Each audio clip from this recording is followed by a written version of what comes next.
Jadi, hari ini kami akan mempresentasikan mengenai novel Tenggelamnya Kapal Van der Wijk. Judul novel ini adalah Tenggelamnya Kapal Van der Wijk dan pengarangnya adalah Buya Hamka. Penerbit cetakan 1 dan 2 oleh penerbit Sentral Koran. Cetakan 3, 4, dan 5 oleh Balai Pustaka. Cetakan 6 dan 7 oleh penerbit Envy Nusantara dan seterusnya dilanjutkan oleh penerbit Bulan Bintang. Tanggal rilisnya yaitu 1938 sebagai lanjutan majalah Pedoman Masyarakat, 1939 sebagai cetakan 1. Jumlah halamannya ada 140 halaman.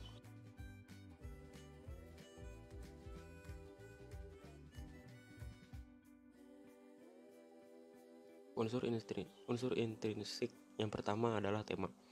Novel karya Hamka yang berjudul Tenggelamnya Kapal Van der Wijk yang bertema tentang cerita yang sejati, tulus, dan cinta yang setia antara laki-laki dan perempuan, tetapi tidak dapat dipersatukan dan tak tersampaikan karena tradisi adat Minangkabau yang begitu mengikat dan terlalu mendiskriminasi adat lainnya pada saat itu.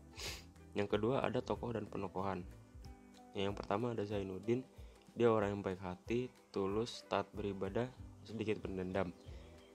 Yang kedua ada Hayati, cantik, lemah lembut, mudah dipengaruhi.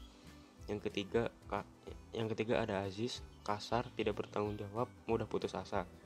Yang keempat ada Muluk, baik hati, setia kawan, dan humoris.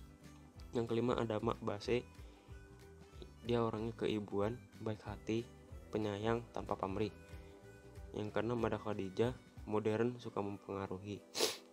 Yang ketujuh ada Mamak Datuk, dia tegas, berkuasa, taat pada tradisi. Yang kedelapan ada Mande Jamilah, dia baik hati, soleha, suka menolong. Dan yang terakhir ada Pendekar Sultan, dia orangnya baik hati dan selalu bertanggung jawab. 3. Alur. Alur yang digunakan dalam novel ini adalah alur campur antara alur maju dan alur mundur. Alur maju menceritakan kisah hidup Zainuddin dan kisah cintanya pada Hayati hingga ia meninggal. Sedangkan alur mundur terlihat saat Zainuddin menceritakan kisah ayahnya saat masih tinggal di kota Padang. 4. Latar. Tempat Makassar, Pandang Panjang, Rumah Khadijah, Pacuan Kuda, di atas kapal, area pesawahan, pasar, Jawa, Rumah Khadijah, dan rumah sakit. Waktunya pada pagi, siang hari, subuh, sore, dan malam. Suasana mengharukan saat Hayati menerima cinta Zainuddin ketika Zainuddin menyatakan lewat surat dan bertemu di benteng sawah milik Datuk. Menjadikannya ketika Zainuddin hidup dengan sengsara, permintaan Zainuddin ditolak oleh keluarga Hayati ketika Hayati meninggal. Yang kelima ada sudut pandang. Sudut pandang menggunakan sudut pandang orang ketiga serba tahu. Penulis menceritakan setiap tokohnya dari luar cerita dan mengetahui situasi dan kondisi serta detail setiap bagiannya. Lalu yang terakhir itu ada amanat. Amanatnya adalah jangan mudah berputus asa jika mengalami kesulitan dalam hidup. Tokoh Zainuddin yang awalnya hampir gila karena ditinggal Hayati, akhirnya menjadi seorang penulis yang sukses karena mampu bangkit dari keterpurukannya saat itu.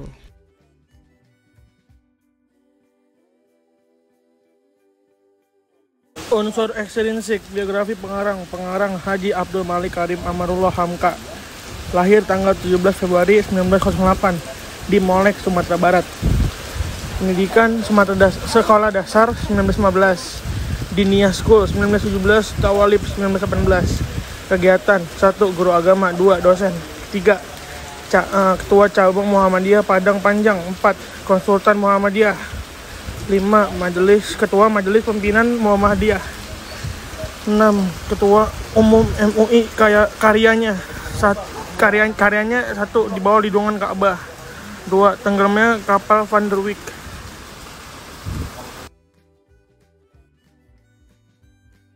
Unsur kebahasaan. A. Kalimat simpleks.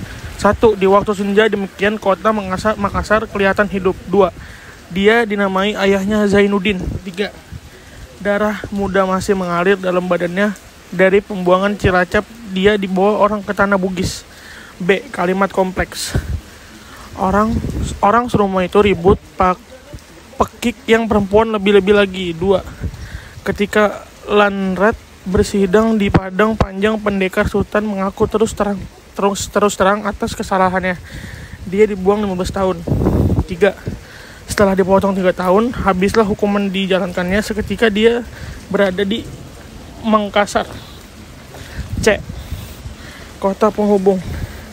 Kata penghubung atau konjungsi yang terdapat dalam novel ini diantaranya 1. Dan ayahnya berkata, jika Mangkasar ada gunung Lompo, Batang dan Bawakara. 2. Tetapi ia tak tahu benar apakah isi lagu itu, tetapi rayuannya sangat melekat dalam hatinya. 3. Sejak kecilnya telah dirundung oleh kemalangan untuk mengetahui siapa dia. 4. Ketika Landrat bersidang di Padang Panjang, pendekar Sultan mengaku terus terang atas kesalahannya. Dia dibuang 15 tahun. Jadi di sini ada kutipan teks dan analisis isi. Berkutip, walaupun kamu pergi, jiwamu akan selalu dekat dengan jiwaku. Berdasarkan kutipan tersebut, maknanya adalah bahwa Hayati percaya Zainuddin adalah cinta sejatinya. Tanganmu akan kugandeng dari hayatku sampai matiku. Maknanya adalah Zainuddin tidak ingin terpisah dengan Hayati apapun keadaannya. Dengan surat kita lebih bebas dengan menerangkan perasaan. Arti dari kutipan tersebut itu menjelaskan bahwa surat dijadikan tempat untuk menuangkan perasaan dengan sebenar-benarnya. Carilah kebahagiaan kita, kemanapun engkau pergi, saya tetap untukmu. Jika kita bertemu kelak, saya akan tetap bersih dan suci untukmu, kekasihku. Berdasarkan kutipan di atas, artinya adalah Hayati mengizinkan Zainuddin untuk menuntut ilmu. Ia akan selalu menunggu hingga Zainuddin kembali untuk menyebutnya. Cinta bukan mengajarkan kita untuk menjadi lemah, tapi membangkitkan kekuatan. Cinta bukan melemahkan semangat, tapi membangkitkan semangat. Maknanya adalah bahwa cinta itu harus kita perjuangkan dengan rasa semangat yang tinggi. Cinta bukan mengajarkan kita menjadi lemah, melainkan untuk membangkitkan semangat. Penafsiran pandangan penulis terhadap kehidupan dalam novel. Yang pertama adalah nilai budaya. Nilai budaya yang sangat terlihat dari kehidupan penduduk zaman dulu di kota Padang yang sangat patuh pada tradisi. Contohnya saat Zainuddin ingin menikahi Hayati, para ketua adat tidak menerimanya karena Zainuddin dianggap tidak sesuku dengan mereka. Yang kedua adalah nilai sosial.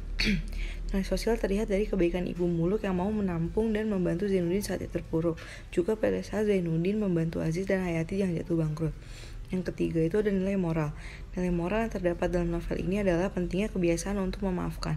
Hal ini terlihat dari penyesalan Zainuddin setelah Hayati meninggal. Andai Zainuddin memaafkan Hayati dan menerimanya lebih awal, maka mereka akan hidup bahagia. Yang keempat itu ada nilai pendidikan, yaitu pendidikan agama.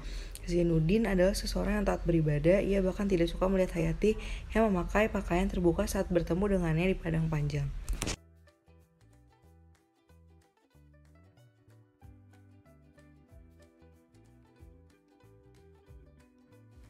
Jadi hasil interpretasinya adalah kelompok kami setuju dengan sudut pandang pengarang dikarenakan untuk selalu sabar dikarenakan jodoh ada di tangan Tuhan, berdasarkan kutipan dari novel sebagai berikut.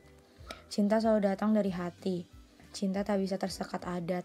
Sekalipun terlihat gagal, salah jalan dan di ujung mati, cinta akan tetap bertemu lewat perantara hati. Ia tak pernah ingkar janji. Selalu tahu kemana hati berlabuh, takdir yang menuntun.